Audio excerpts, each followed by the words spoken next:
People ask me, how should I follow progression in this game? First of all, if you press L, you will actually get the achievements come up. These basic achievements are perfect to follow until you get diamonds. Once you get diamonds, you may sort of move on to whatever achievements you want. This also helps you with progression because it actually tells you what you need for certain items. For example, you cannot get a sand sapling until you have a gravel sapling. You also cannot get a cotton sapling until you have got clay, bone meals from the bone sapling, and a cauldron. There'll be more tutorials on that later.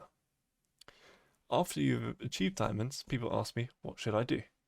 First of all, you can check out the different types of mods in this mod pack by doing all of these types of achievements. Maybe achievements isn't for you.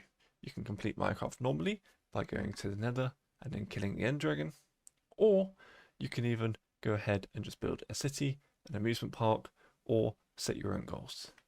Some people like to build in 100 days, some people like to build in 100 hours, or some people just like to build until they get bored. If building's not your thing, check out the different mod packs. This mod pack is very good at teaching you all sorts of mods across the Minecraft network.